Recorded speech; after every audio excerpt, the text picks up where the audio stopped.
Ito po ang DTF machine dito sa Robinsons Novaliches. Araw naman po siyang nagagamit. Ito po ang printer namin ng Honjet na may 68 meters kami na i-run dito as of this week. Ito po ang heads,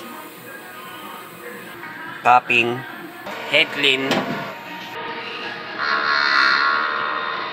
punasan ang wiper after head clean, nozzle check,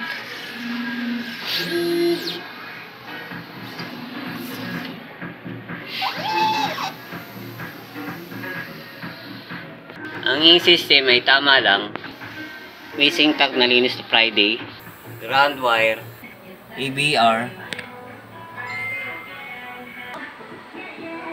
use ink, unused ink, film, powder, combined workload, weekly consumption. Nakagamit tayo ng isang white, isang film at isang powder. Ito naman po yung inventory. Nagamit sa powder, cleaning solution, black, magenta, cyan, yellow, white ink, film. Ito naman po yung monthly daily maintenance checklist. Maraming salamat po.